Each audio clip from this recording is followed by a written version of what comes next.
Hi guys, thanks for tuning in to another video on ForgottenWeapons.com. I'm Ian. I'm here today at the Rock Island Auction House taking a look at some of the guns in their upcoming September of 2015 premiere auction.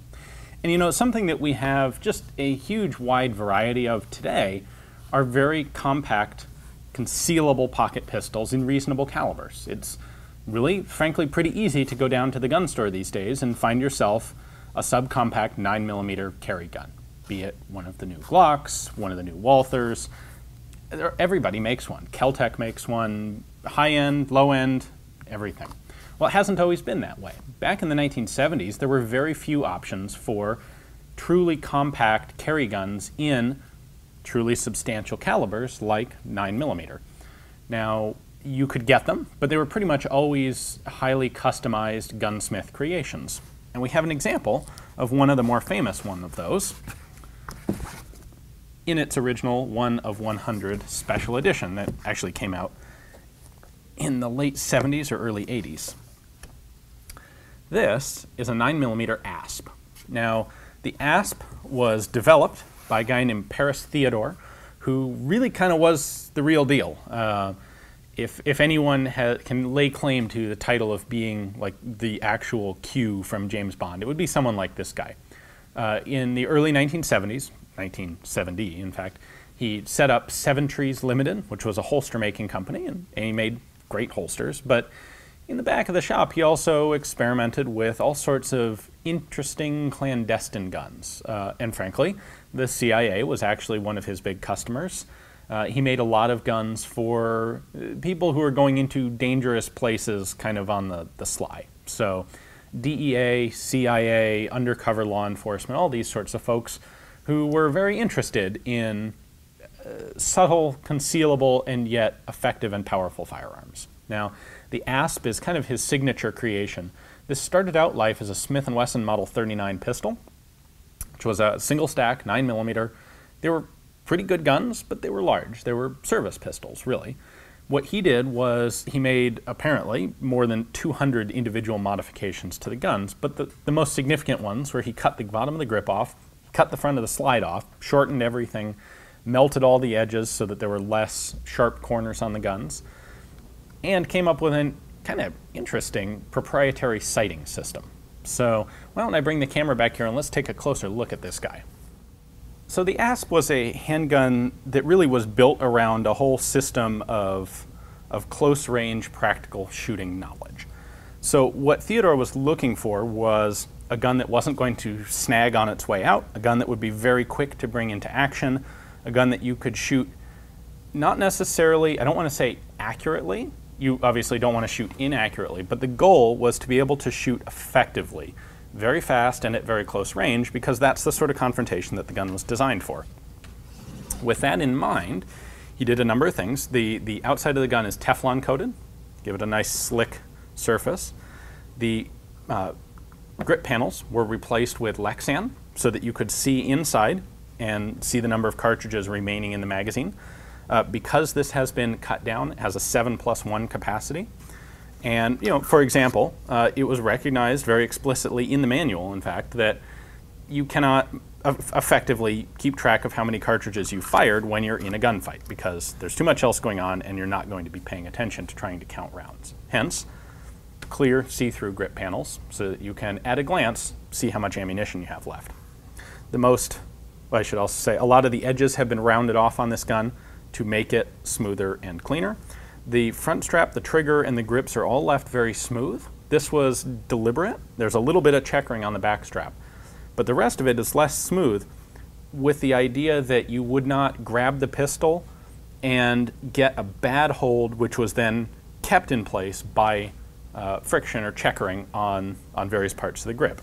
Instead, it was thought that you could instinctively grab the gun, and because everything was smooth, it would slide into place and stay in place. It's an interesting idea. Can't really comment myself on how practical that was, but that's what they went with, and the guys who carried these and the guys who made them certainly knew what they were doing. It also has this front hook for a finger. This is not really in the modern doctrine, but it was in the 70s. Now, the most interesting thing, which I've been avoiding mentioning, is this, what's called a guttersnipe sight. go back to this one. So the idea here is that instead of having a front and a rear sight, which you line up and get a proper picture and get proper focus, place the sight on your target and then pull the trigger. No, instead you want something that is a lot more instinctive to use. The idea with this gutter sight, or as it was called guttersnipe sight, was that those yellow side panels really very quickly grab the eye's attention and draw it to that center point. Now the proper sight picture is to have that white right in the middle, like that. This is going to shoot high, that's going to shoot low. But this wasn't meant to be shooting bullseye groups. The idea with this was that you can very quickly draw the gun, your eye gets pulled right into that sight, and you can fire quickly and make effective hits on a target at close range. You'll notice this one actually has a couple of luminous dots or places for luminous dots on the side, so that you can have some night sights on it as well. So a little bit of history on the production of these guns. Paris Theodore was making these in the 1970s, and they were completely custom guns. You would get yourself a Smith & Wesson 39, and you'd send it to him along with what was kind of an obscene amount of money at the time.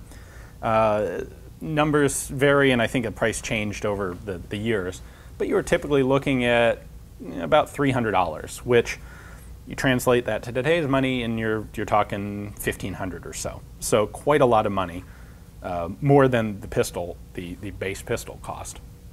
Anyway, you send it to him, he makes all the modifications and ships you back an ASP, rather like this one. So unfortunately, it seems that Paris Theodore was a better weaponsmith than he was businessman, and his company hit some real financial issues in the late 1970s. And ASP, which stands for Armament Systems and Procedures, was actually bought out by some other folks who continued to make the guns. They made them out of Appleton, Wisconsin, and that's where this particular example was made. You'll probably find more of those than you will of the original custom guns. So the guys in Appleton making these guns did run a 100-gun special edition. Original price for this was $1,875, which was quite very expensive in the 1980s. And it was done in a fake book. Open this, we have a little leather tab, and inside we have a nice lined case. You have yourself an ASP pistol.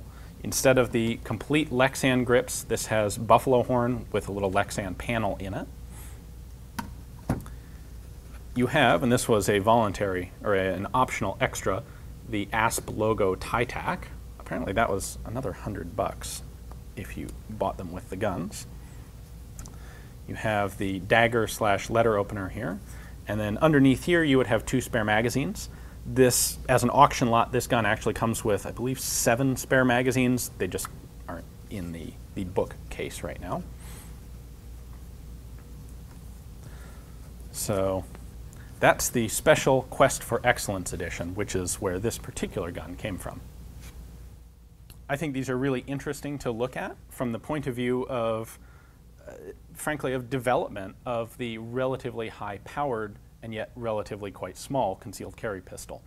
These really were the guns of choice for the people who were doing sneaky things in dark places and actually had a very legitimate need at the time for a high-powered and very concealable handgun.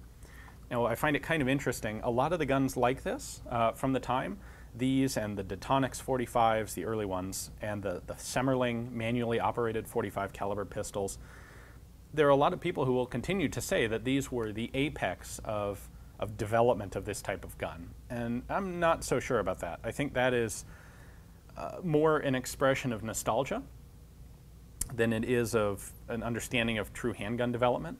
Because frankly, a lot of the modern guns we have do all the same work, and they do it as a mass-produced factory item. That makes them a little less sexy and cool and exclusive.